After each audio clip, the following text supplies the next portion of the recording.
Hello guys, this is Sandoy and also Dave Lopez in the Airipol Hobbies Philippines sa YouTube channel natin. So ngayong araw na ito pupuntahan natin ang lugar na hindi ko pa napuntahan. And tulungan niyo po ako if taga La Carlota kayo, alamin natin kung anong lugar yan. And pakisabi na lang kung diyan kayo nakatira. So samahan niyo ako sa araw na ito and yun lang yun, let's go! Maganda yung araw ngayon kasi di masyadong mainit, makulimlim, presko yung palibot. Pag ganito tayo sa probinsya, no? So mga hindi pa nakakauwi, uwi na po kayo, pasyalan nyo yung lugar ninyo. Ayan, paliko po tayo dito. Dito po sa kaliwat kanan sa kaliwa natin is yung mga tubuhan. Anito naman po sa kanan is yung mga kabahayan. So imagine natin pag umaga, pag umising, ito yung mabubungad sa atin, yung ganda ng palibot. Grabe yung presko dito guys. Ang sariwa ng hangin. Kung may mga nakaramdam po tayo ng mga stress, pressure sa work, pag makapasyal po tayo, nagiging mas maganda yung pakiramdam natin, no? Nare-refresh tayo. Na yung kaliwat kanan natin, sa kanan natin medyo mababa na part pero medyo matataas na yung mga tubo. And dito naman sa kaliwa natin, maliliit pa. Pero ingat-ingat lang po dito pag gabi kasi medyo malalim po dito, no? Pero dito, hindi masyado. Mas madali lang makuha yung mga motor pag dito kayo natumba. Pero pag dito, nako, mahirap. Yung takbo natin is 26 lang, km per hour. Nasa 3 sira pa tayo. Napakaganda ng paligid. As in, refresh ng pakiramdam. Pero pag gabi siguro, pag dito kayo dumaan, medyo no? Yung bang, hindi naman nakakatakot. Pero yung feeling na walang kabahayan. At may mga ilaw. Siguro may ilaw dito kasi may mga solar silang nilalagay. Yan. Yung takbo po natin mabagal lang para na smooth lang yung travel. Ika nga, takbong pogi. Takbong pogi lang po tayo. Hindi naman po tayo nagmamadali. Nagre-relax po tayo. Pag mga ganitong oras pag may bahay ka po dito, ang gandaan po dito is masarap matulog. Di po ba?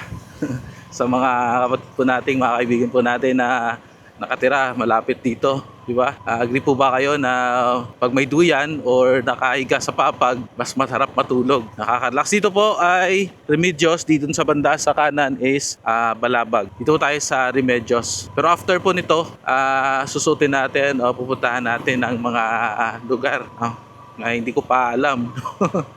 Adventure to. Dito sa kaliwa is mga kawayanan. Ayan.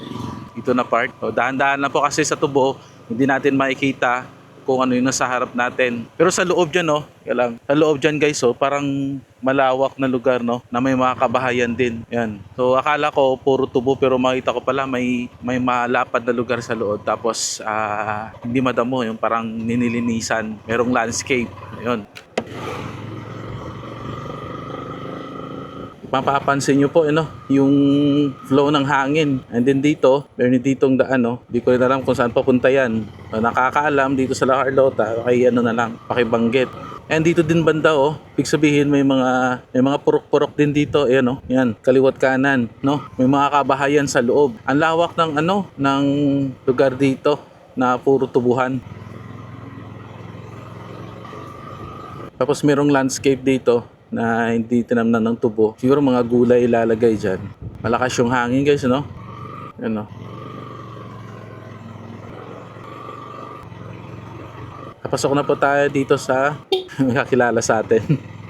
Papasok na po tayo dito sa Remedios. Yan, makita nyo may mga kabahayan na. So pag dito tayo, yan, pasukin nga natin dun. Or kasi dito palabas na try nga natin puntahan ng looban.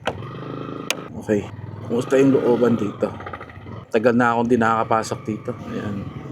So ito din po yung isa sa mga concern natin, yung mga aso. Yung hapon, ma'am, yung hapon, kung diretso ako ni din ipakadto, as ni sa amo na ni. So diriya mas well ano ba Diyos, diba may harapan ni, wala na niya, amo na gini. Ang iniya, wala naman. Kumusta ka mo?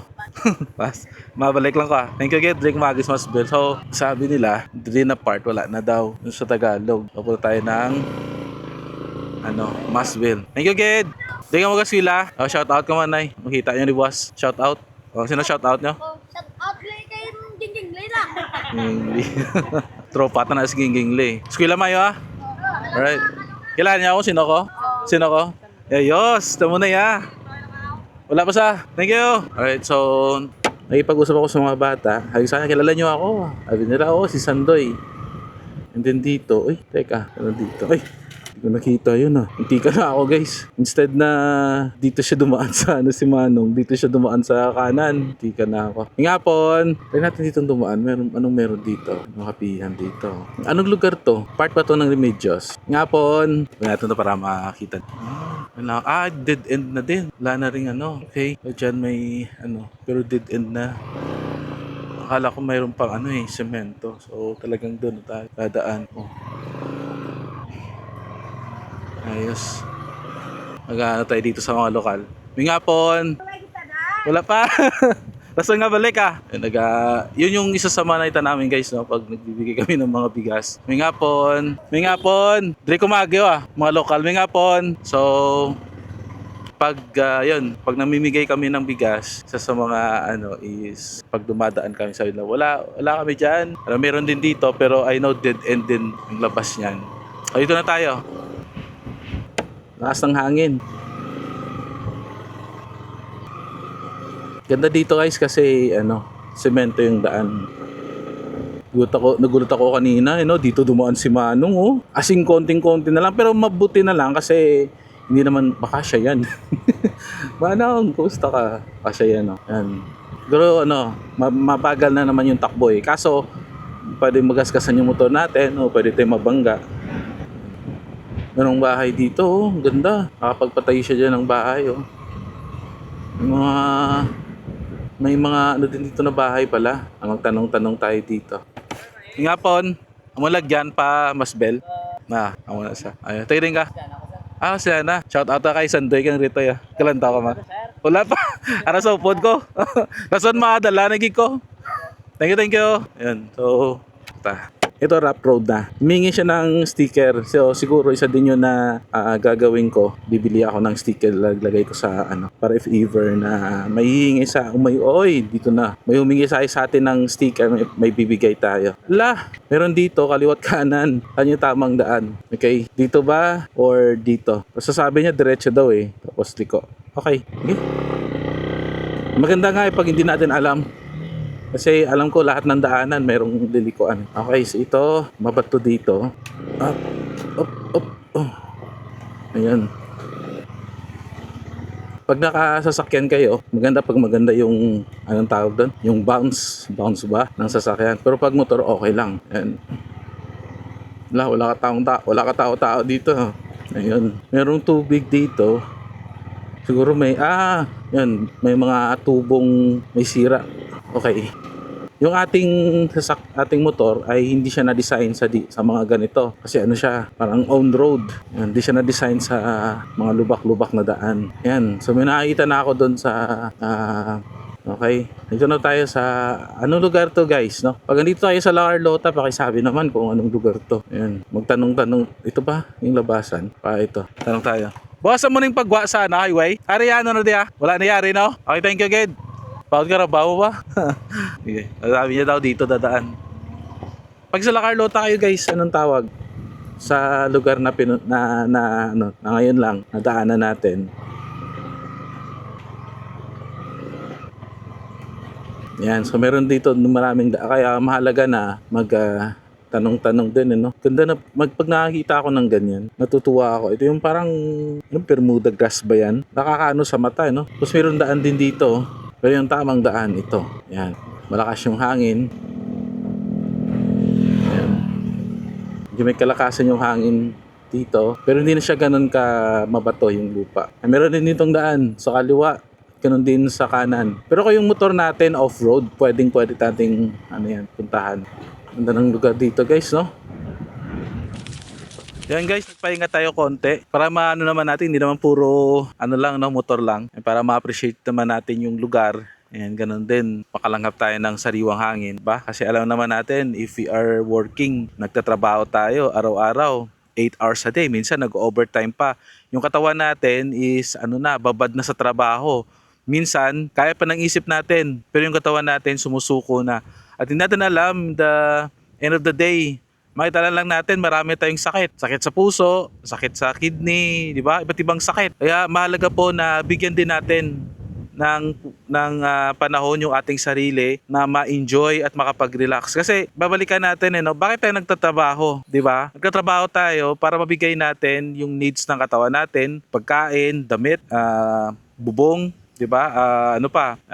Medicine, tapos sa pamilya natin. Pero madi-defeat 'yon pag may sakit na tayo, 'di ba? Parang kaya yan guys, napakaganda. Tahimik, alam niyo po 'yun. At gustong-gusto ko, goal ko sa buhay na magkaroon ng bahay sa ganitong klaseng area, no? Tahimik, malamig, and nakakapag-enjoy. Alright, so diretso na tayo sa ating pupuntahan.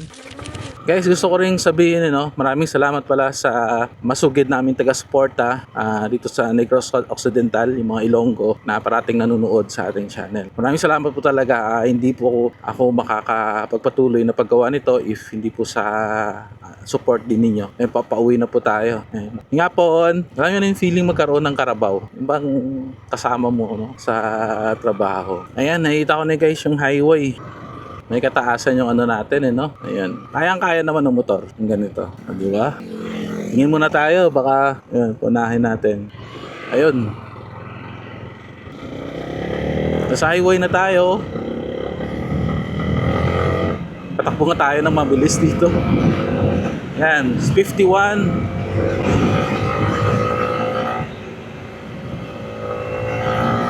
Woo! 71.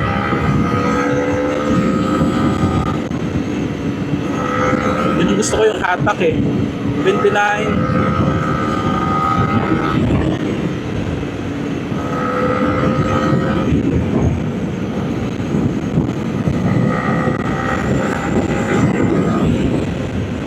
'83. Ay, ito tayo. Hindi ko gusto yung yung takbo na mabilis. Hanggang 80 lang tayo The reason is kasi hindi ako sanay na maghatak ng ganun kabilis. So parang alam mo yun, iba kasi yung nasanay na kasi para sa iyo 80 km/h lang yun mabagal. Yun. Magtanong tayo dito.